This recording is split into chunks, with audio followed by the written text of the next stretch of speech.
And welcome to the show. Subscribe at kevinmd.com/podcast. So today we welcome Christina Stach. She's a medical student, and her KevinMD article is Making Medicine My Home. Christina, welcome to the show. Hi, thanks for having me. So I understand you are a medical student. What year are you in? I'm a fourth year. And how has your medical school journey been so far? It's been pretty interesting. I had a pretty non-traditional background, so getting into the swing of being very medical and scientific was a little tough, but now that I'm in the clinical years, it's a lot easier. All right. So any particular field or specialty that you're thinking of applying to for residency?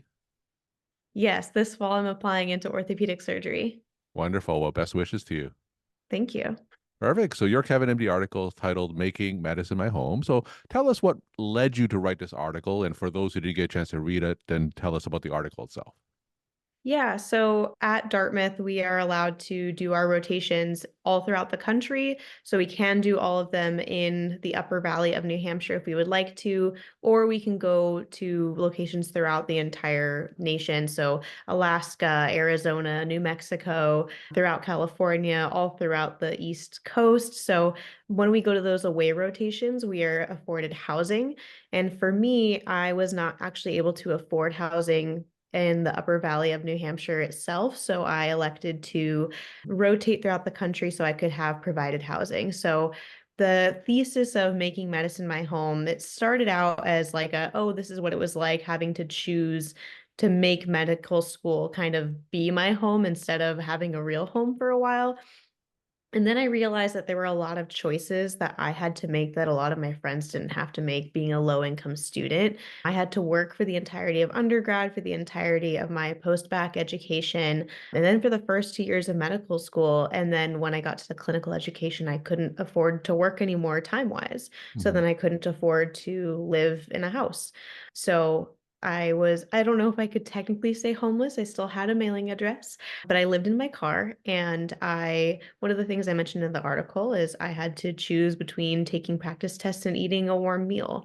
And a Wow. lot of my friends didn't have to make that decision. So I thought it was a good time to kind of reel all that in together, talk about how it was interesting to travel around and be a medical student on the road for so long, but also it wasn't really a choice that I really got to make for myself. And it's not a choice that other people think about.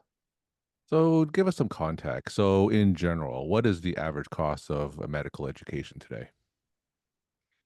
I'm not too sure. The average debt incurred for a Dartmouth medical student is somewhere between 180 and $200,000 for the entirety of your time there, but it does vary. For me, at the end of my fourth year, I will be $280,000 in debt from Dartmouth alone.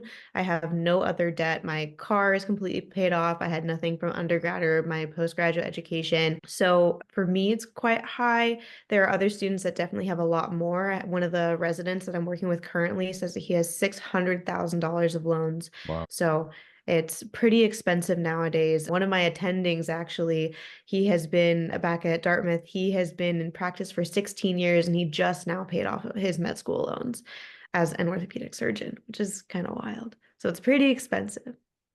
So tell us maybe a story about how some of these financial considerations kind of influenced your day-to-day life. So what would be an example of some of that influence where you had to make a choice? Yeah, I think the first one that comes to mind is the one that I'd mentioned because it happened on a couple of occasions. I don't know how familiar people are with how med school works nowadays, but at Mhm. the end of every rotation, we have to take a shelf exam. And the shelf exam is like a final that kind of makes up the grade for this course. And for something like orthopedic surgery, it's very competitive. You want to have really good grades. So for me, I wanted to make sure I had plenty of practice, and those practice exams cost money, sometimes up to $30. And we do get some free ones here and there, but you need to practice more than just the one time. And I couldn't afford to practice more than just the one time. I had to knock it right out of the park the first time. Or I could just decide to allocate my budget elsewhere. So that was a really big one on a pretty daily basis. There was a time when I was on my family medicine rotation where I couldn't afford anything at all. I had to front some of my hotel bills because some misunderstanding with the financial department at my school, and my credit card was at a limit that I couldn't really uphold, and I didn't eat for 3 days other than like granola bars and the free snacks at the hotel lobby. So I feel like now it sounds like a lot of it was just me eating, but it comes down to those basic needs. It's not that I didn't get to rent a villa when I was at some like luxurious rotation. It was basic needs of mine were not able to be met. I was doing my laundry in the sink so I wouldn't have to waste Mhm. the $2 on the credit card reader machine thing at the hotel laundry. So very tough decisions. So when you do these away rotations, just to be clear, things like room and board, your food, that isn't covered. Room and board is. So, well, and that also depends. So during the third year for our required rotations, if it is an established site for my school, they absolutely take care of it. So like when I was in Wyoming, when I was in Minnesota, when I was in San Francisco, those places are covered for us. And that's kind of where it ends. If there's a rental car that you need, if you decide to, I don't know, eat, then that's up to you as well. In San Francisco, there was a point where we did have a meal stipend, but that has gone away. But for the most part, you're on your own, other than the actual living. And you mentioned there was a period of time where you actually literally had to live in your car for a period of time. What was that Yeah. like? Um, it was pretty tough. I think the toughest part for me was the showering. It was only really in the summers in New Hampshire. I never had to sleep in my car during the winters because I was able to sleep with my on my friends' couches or make I did sublet for one of the months because it was like I think -10 or something like Yeah. that and really, really snowy. I was on my surgery rotation and I really didn't want to mess that up. But it was really, really tough. I did sleep on the floor of my classroom building a couple of times, which was a little embarrassing. I wanted to make sure I was gone before the first years came for their GI conferences in the mornings. And I had to shower at the gym when I went to do my gym sessions in the morning. And it was pretty tough, especially socially. I had to ask a lot of people for a lot of favors that I wouldn't initially ask for. Like some people that were just acquaintances, I would ask, hey, can I crash on the couch this day and this day and this day? And I would be at a new location every single day so I wouldn't have to just sleep in my Hyundai Elantra with all of my belongings. But sometimes those arrangements didn't work out.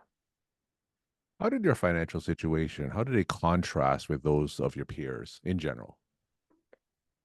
I'm going to be as non-specific as possible, but one of the things that had come up was my first year of medical school, I had some very personal things going on and also had the financial things. There were a lot of things pending for me during that spring break.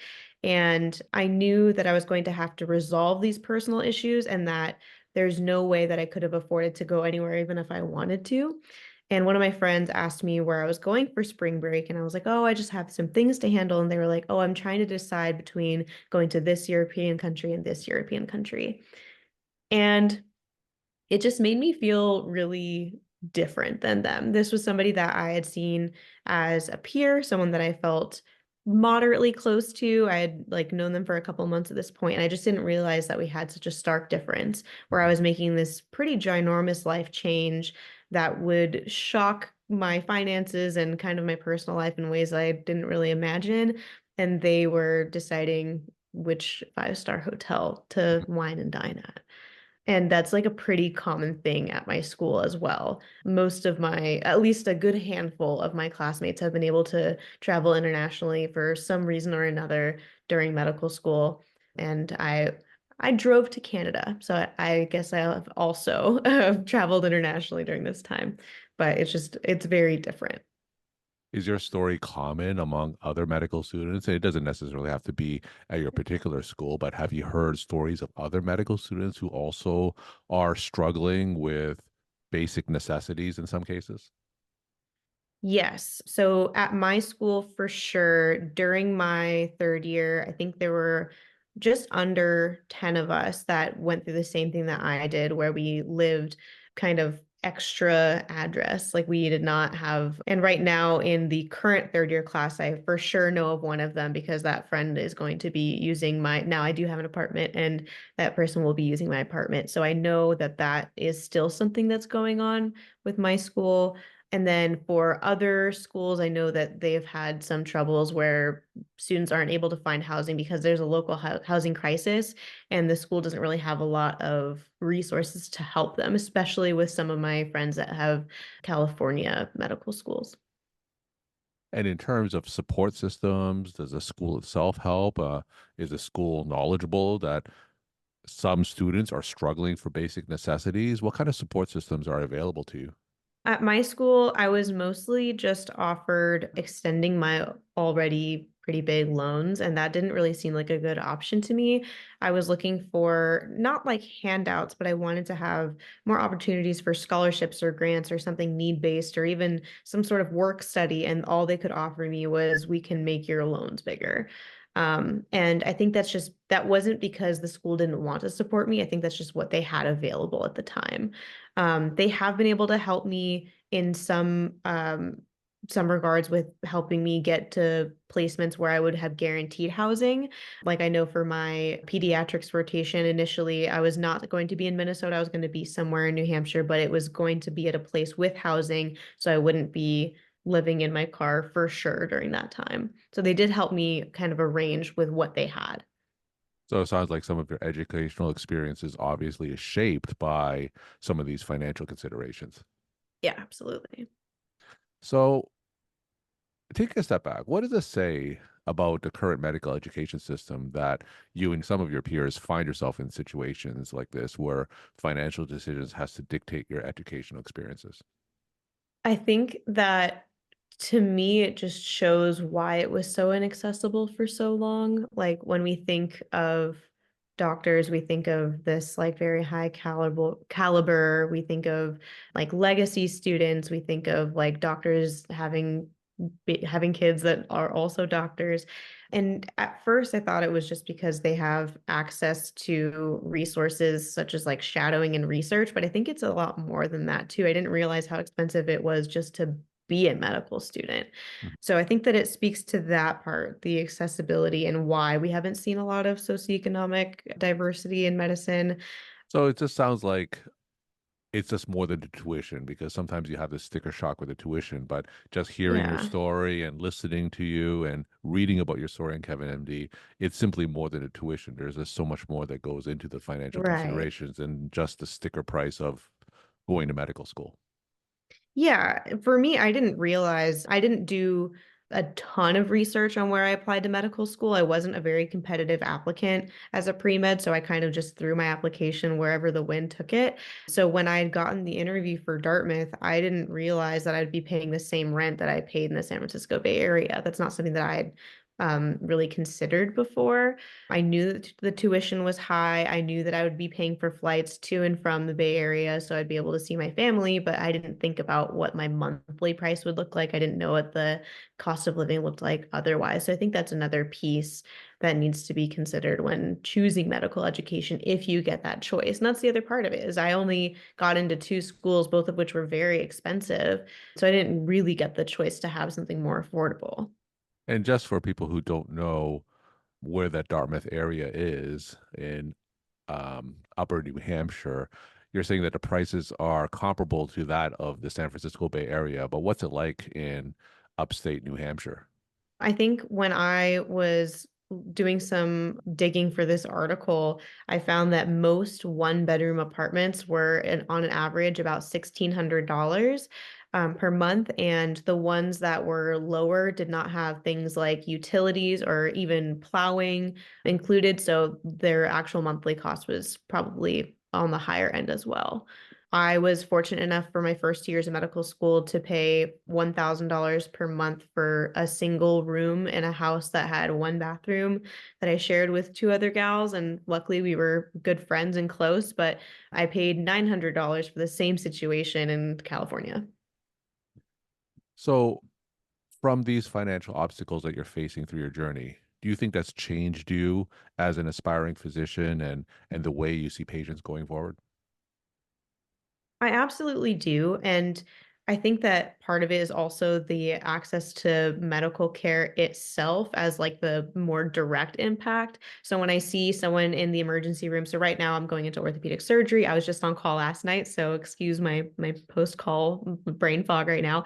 But like when I see someone in the emergency department and they're having this really kind of ravaging infection, the first thing I think of isn't like, oh, well, why didn't they come in sooner? I know why they didn't come in sooner. They would have if they could have. And for me, that's happened with some of my own medical issues where I haven't been able to address them because I haven't been able to afford them. There was a period of time where I didn't have health insurance during medical school.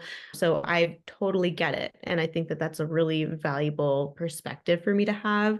But I also think, like, outside of the actual medical care, I feel like I'm able to see people on a different level. I'm not looking at them as if we're in like a different social hierarchy. I'm like, I introduce myself as my first name right now because I'm not yet a doctor, but I also see myself eye to eye with these folks instead of like they're coming to me as this regal supreme of wealth and knowledge. I am knowledge, but I am not wealth. We are the same. So, what is the ultimate message you want people who is watching you and listening to you now and reading your story on Kevin MD? What's the ultimate message you want them to come away with? Um, I think there are a couple of main tenets. One of them, I think, is that medicine can look like anyone.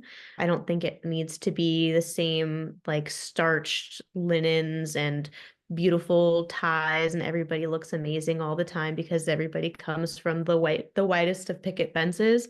I think that anybody can become a physician, and like that we need to kind of break down the barriers and let people that look like me and have my story into medicine by, I don't know, reducing tuition or increasing grants and scholarships, just making it more accessible for people like me to be part of medicine because it is valuable to our patients for us to think like them.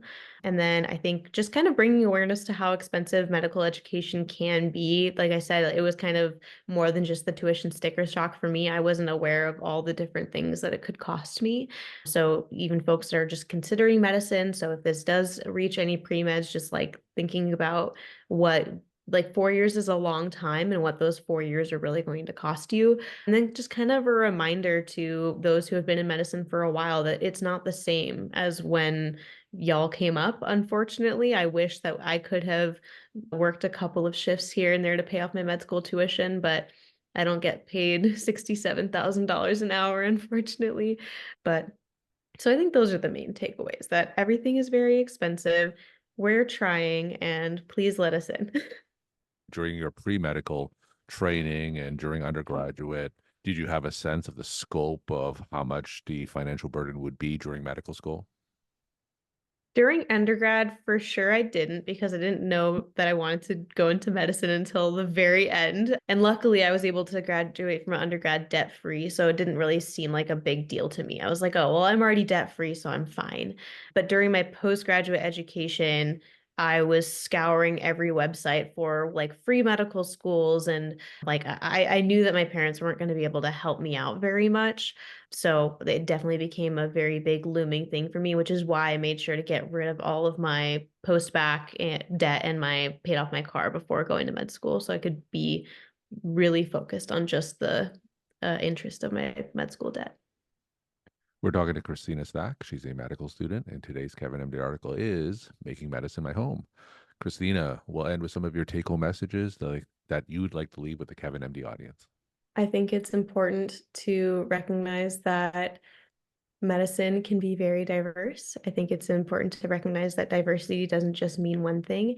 And I think that it is very expensive to become a doctor.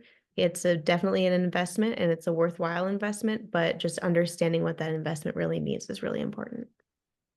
Christina, thank you so much for sharing your story and perspective. And thanks again for coming on the show. Thanks for having me.